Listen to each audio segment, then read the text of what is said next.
This week started on a somber note with the death of Pope Francis. Governor Polis lowered the flags to half-staff in Colorado, which is home to an estimated 830,000 Catholics. On Easter Sunday, Pope Francis said, "I would like all of us to hope anew and to revive our trust in others, including those who are different than ourselves." Well, every week here on Colorado Inside Out, we bring together various perspectives with our insider panel, with the idea being the more we know where each other is coming from, the more of a path we have to being more connected. And connection does have the power to bring trust. So let's listen and learn from our insiders on this week's Colorado Inside Out.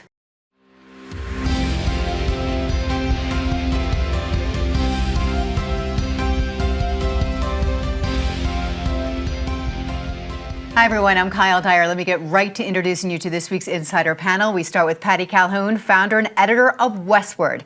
Penfield Tate, Denver attorney and community leader who served in both the Senate and the House of the Colorado Legislature.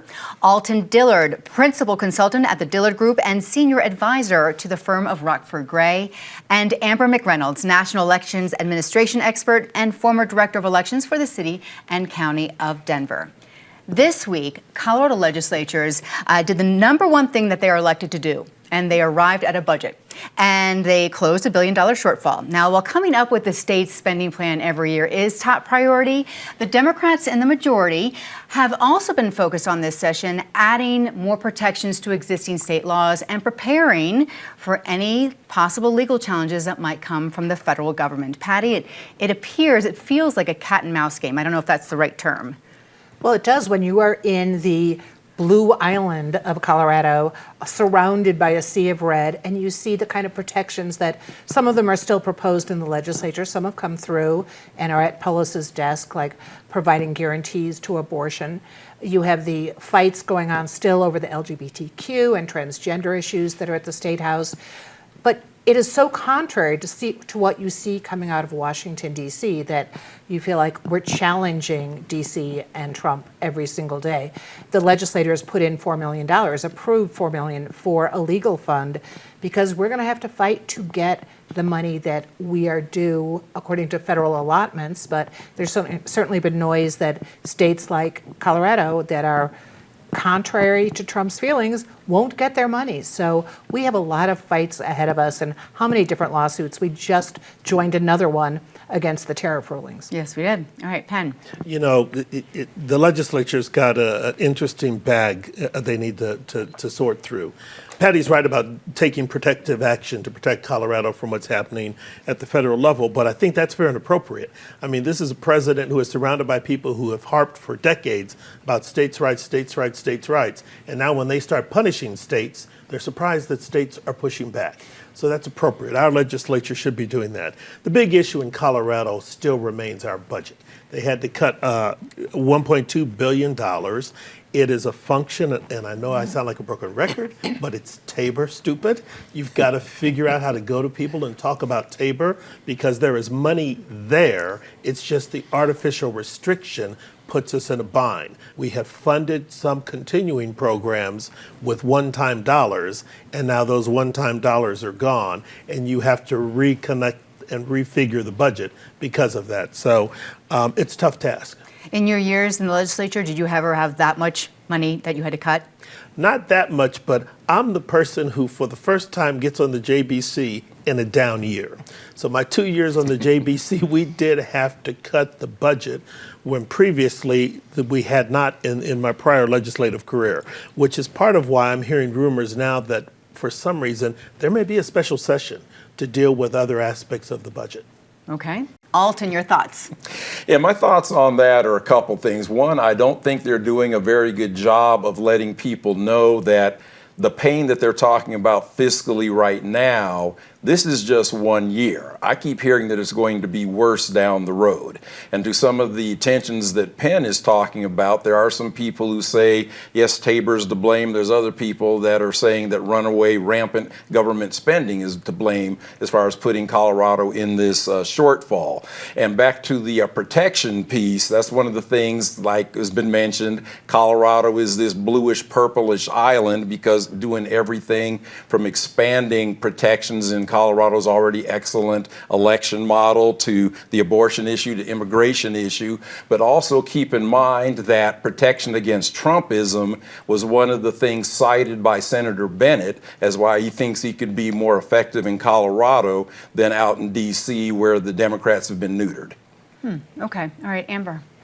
Well, I think first and foremost, this is a very difficult job for the state legislature to do, and I totally agree with Alton in that this isn't just 1 year. These things are compounding over time. A bill gets passed, it doesn't just cost in the first year, it's going to cost over a longer term, and then you have an additional 700 bills that were filed this year. There's costs to a lot of that, right? So I think the legislature needs to really think long term about how they're going to meet these shortfalls, how they can do more with less, just like every family is doing right now. People are seeing higher prices on a variety of different goods. They're starting to feel the impact of tariffs, and people are trying to do more with less. And frankly, the legislature is going to have to rethink sort of getting out of this 1 year mindset and do a longer term strategy on how they're going to be able to keep up with funding as much as what's currently being funded. Okay, so as Amber said, since January, 700 plus resolutions, rules, and bills have been introduced. So what are each of you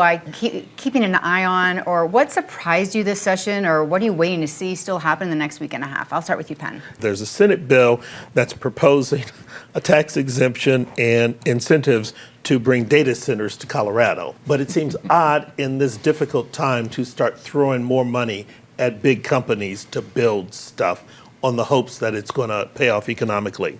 House Bill 1291 is interesting. That deals with ride share, and I find it pretty problematic.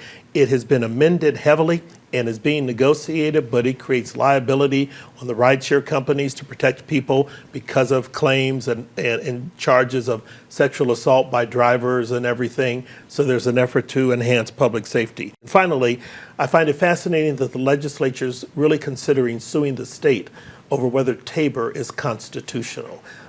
We've had similar suits like this before that have gone on for 10 years, that have cost tons of money. I think the better approach is start talking as a community and educating ourselves on the pros and cons of some of these things and moving forward that way rather than trying to get a shortcut through a lawsuit. Okay. Alton. I'm keeping an eye on what I call the legislative sprint. You can actually turn a bill from introduction, get it through both houses, get it through committee, get it through first, second, and third reading in 72 hours. That's why you really have to keep an eye on the dome at this time of the year, because you never know what's going to happen at the last second. One of the examples I always like to use was from the prior legislative session when the language to push RCV, ranked choice voting, down the road got introduced at the last second by Representative Sirota.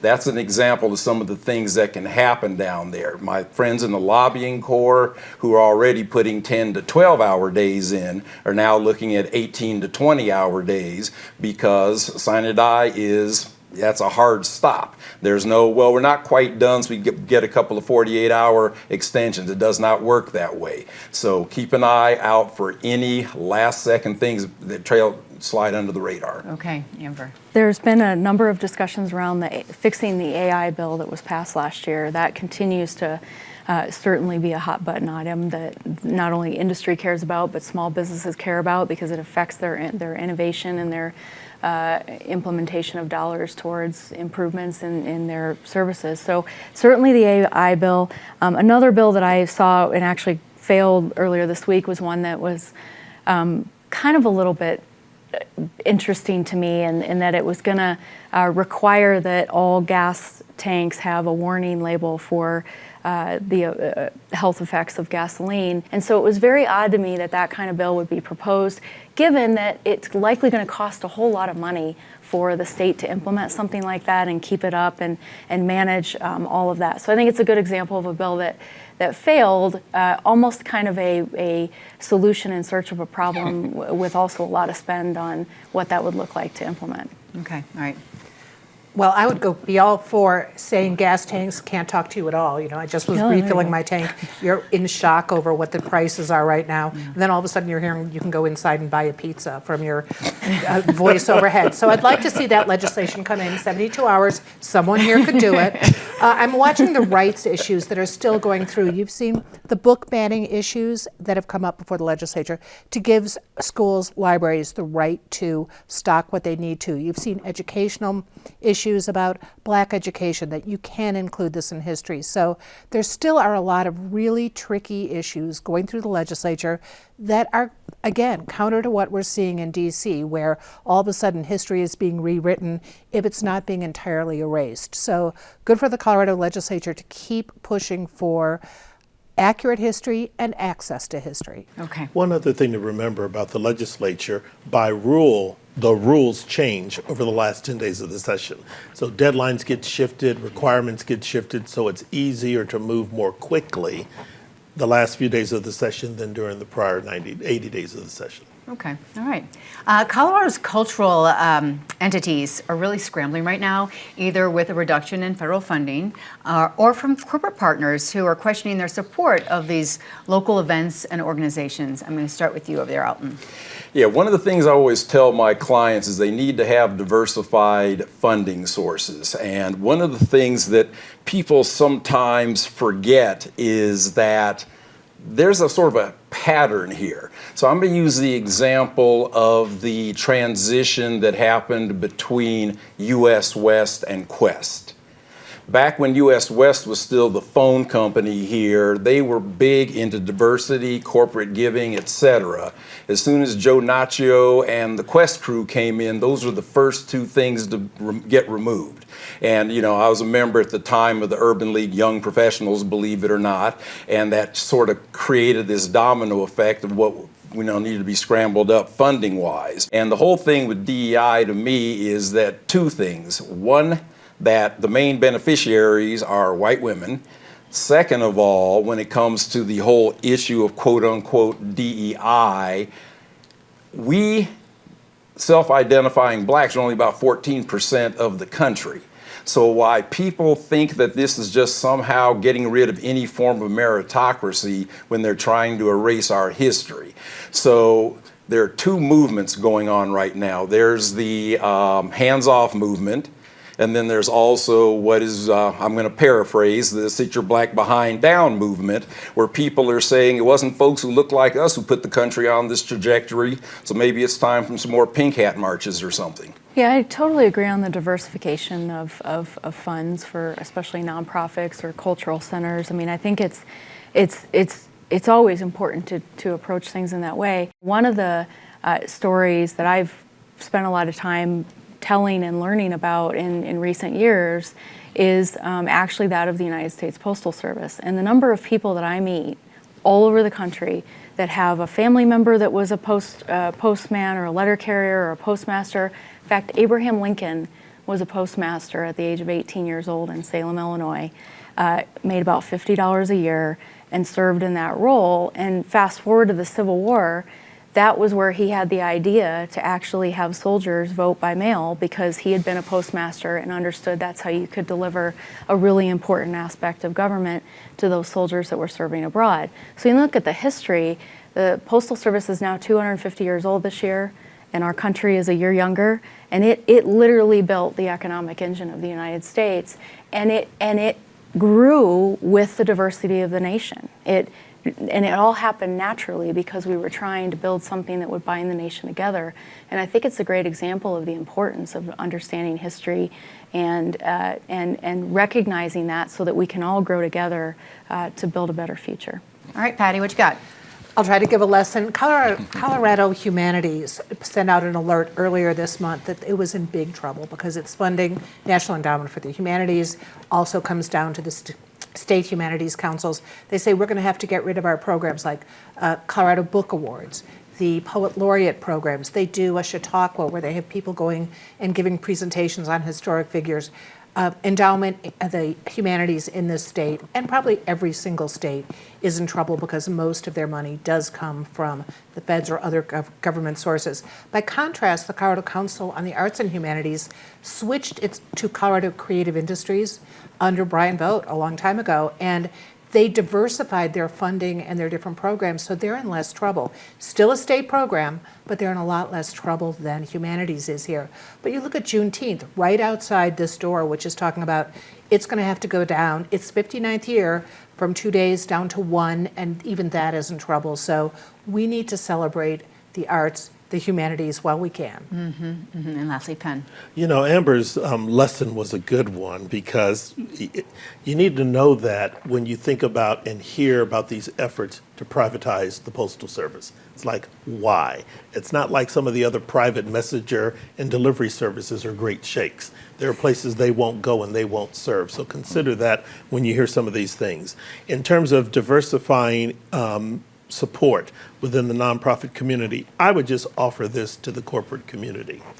If you're going to let a single president tell you who and what you can support and who and what you can believe in, be careful, because when the script gets flipped and someone else is in charge telling you things that you really might not like, you're going to have to explain why you did it this one time and not other times. And what the administration's doing, and Patty talked about what's happening with the humanities, same thing's happening with the Institute for Museum and Library Services. History Colorado has lost some funding, and we've relied on federal funding for 7 of our museums, 4 of our cultural sites. It helps support the Sand Creek Massacre exhibit. It helps support the Ute Mountain Ute Museum in southwest Colorado. A number of our cultural institutions will suffer, and they tell our collective history. They're not making stuff up. Not long ago, it seemed as though here at the table we were talking a lot about the need for more affordable housing here in Denver especially. But now this week, there are all sorts of discussions about all these huge developments that are going up. A new stadium for the women's soccer team is moving forward. There's also the big plans for the area around Ball Arena. I'm seeing, aside from hotel and high rises, there's going to be an outdoor amphitheater. And then there are also plans for a $400 million construction project at the Stock Show, including an equestrian center and a hotel and all this. So there is just, it seems like we're talking about we need more money, but then let's spend all this money. I'm just curious how it's all going to play out. I'll start with you, Amber. With regards to the women's soccer stadium, I'm delighted that there's an investment happening on women's sports, because this has been obviously expanding in terms of interest. And I think, and I have a daughter myself who's 14, and her being able to go and see women play at a high level, a professional level of sports is deeply impactful to her ability to thrive and think it's possible. You can't be what you can't see. And then I think that we have to remember a lot of these are public-private partnerships. It's not all public money or private money. I do think those kinds of opportunities are exactly what government should be thinking about, in also listening actively to the community about concerns, about needs, about how to fill gaps in amongst our community where a lot of people are hurting. So there's this balance that has to happen, and I think it's important that political leaders really understand that nobody has a monopoly on good ideas, and you don't have to look at everything from a partisan lens, but instead look at things of how do we build community, how do we create more vibrancy, how do we ensure that Denver and Colorado thrives into the future. And you're so right about the private-public partnerships, which we were just talking about. If there are more, in all aspects of our city, and I'm not downplaying all the excitement that's happening with our city by any means. It just seems like it's a lot this week we've been hearing about. I think any private citizens who need to raise some funds should consider starting a gondola or canoe line along the South Platte, because you're going from the National Western all the way down to where that stadium is going to be down in the old Gates area. You're not going to be able to drive to all these places, but a nice little canoe, a nice little boat ride along the South Platte, good way to raise money. So we can get into that business to help support Channel 12 when funding is gone. But on top of that, also, let's remember, there's the football stadium in play, which is in the middle of this quadrant of all these developments. So that could move Ideally, it will not move out of Denver, but there could be a big project there too. So we're looking at all these public-private partnerships. At the same time, the city is looking for a big bond issue on vibrant Denver in different neighborhoods, different kind of amenities for areas that are not going to be along this South Platte corridor. So we really need to know where that money would go. We need to look at where the money for the last big bond projects went. Show the libraries, show the rec centers. Let's see what we're really investing in. Okay. One thing I'm curious, Penn, about is the Park Hill Golf Course, which you've been involved with. Sure. What's the latest with that? Well, the city has tentatively entered into a purchase agreement with the prior developer. They'll do a land swap. Developer gets some land by DIA. The city takes the golf course. April 29th is what I'm hearing is the week when measures are going to be introduced to approve the purchase and to change the zoning back to open space city-owned. The city has this week announced the process for the visioning, encouraging people to go online, sign up, and prepare to give some input on how to activate the 155 acres. So we're very pleased in Park Hill to see that happening. But let me dovetail that into a couple other comments that other people make. I want to see the administration and city council work together and talk comprehensively about how we grow and develop as a city. I think the women's soccer arena is phenomenal. I approve that. One thing that worries me is, except for the stars of the team, the other women on the team are going to have trouble finding some place they can afford to live in the city and county of Denver because the price of housing is just going crazy. When you look at the River North development, with everything happening there, only about 18% of those units that are going to be built around all this commercial and mixed use is going to be affordable housing. That's 1,100 units. And the money they want to spend on the National Western Stock Show, there are only 30 or 40 affordable housing units. So while we're investing in all of these things, we need to make sure that we also, at the same time, invest in making the city livable and affordable. And affordable housing, accessible housing, whatever you call it, has to be an integral part of everything the mayor and the city council does moving forward. Well said. And I'm not sure of Denver's true level of commitment to affordable housing. I mean, you hear about it, to Penn's point, being integrated into all these different projects. And I've been saying this from this table for the whole time I've been over here. We're getting ready to turn into San Francisco. No one's going to be able to afford to live here. And to, also what got brought up in the intro, where's the money coming from? I mean, last I heard we had a big budget crunch and we didn't have any flowers in our parks last year. But all of a sudden, we're flush enough to do this, so the public-private partnership part makes sense to me a bit more now. The other thing on Vibrant Denver Bond, this is my communications hat, I just find the branding interesting because the term's kind of been hijacked. So every time there's an outdoor death, how vibrant Denver is. Every time someone gets shot in Washington Park, Denver's a real vibrant city. So they may want to rethink the branding there. And then I also have to admit that I'm a trustee of the Denver Public Library Friends Foundation. And so we have been participating in the talkback sessions that you referenced around the city because our existing infrastructure is getting a little long in the tooth. Okay. All right. Let's go down the line now and talk about some of the highs and the lows of this week. We'll start on a low note and with Patty. Weirdly, the Justice Department seems to be having trouble coming up with reasons it should get involved in the Tina Peters conviction by a Colorado jury. Penn? We talk about historic preservation and community investment. Unfortunately, a 24-year community-owned local restaurant, the Stockyard Saloon and Inn on the National Western site, is being forced to close to make way for new redevelopment. Okay. My low is that it's springtime, so it's squeegee season. Again, even though it's illegal to be on the median, keep yourselves and your kids out of the flow of traffic, please. And the kids. That's what makes me so nervous, the kids that are in those intersections. All right, Amber. So for me, a low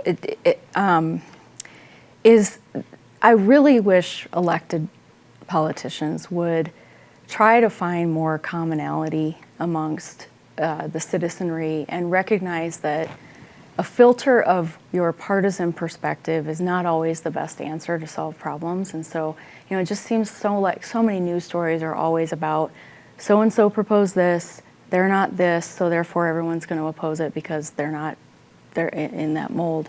And I just think if there's a way to stop filtering based on partisan perspective, we would get more done, and our communities would be even better than they are today. Okay. All right. Something good, Patty. Dr. Warren Hearn, a staunch fighter for women's rights, went through a lot as an abortion doctor in Boulder, is finally retiring, and he's done a lot of good work for everyone. Okay.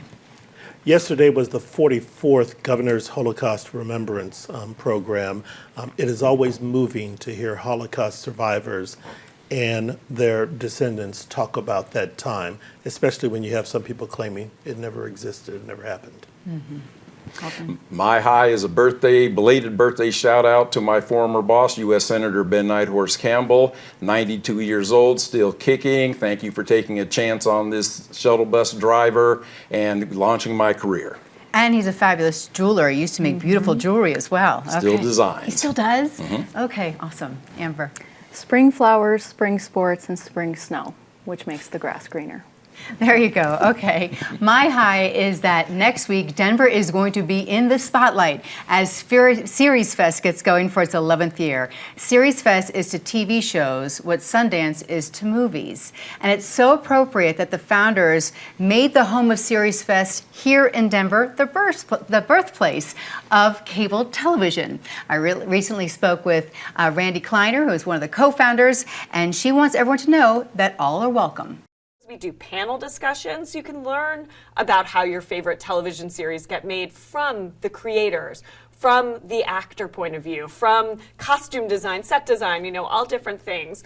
And then at the core of what we do, we also show about 50 independently produced pilot episodes. Series Fest takes place all next week at the C Film Center, but opening night is at Red Rocks on Tuesday. You can go to seriesfest.org for more information or catch all of my interview with Randy on this coming Tuesday's Studio 12. That is a brand new show here on PBS 12. Now for this show, I have to say a huge thanks to our insider this week. I so appreciate you all coming in. Great insight as always. Thank you for watching or listening along to our podcast. I'm Kyle Dyer. I will see you next week here on PBS 12. And I thought of something else. Coors Field, happy birthday on Saturday. 30 years old. Doesn't look like it.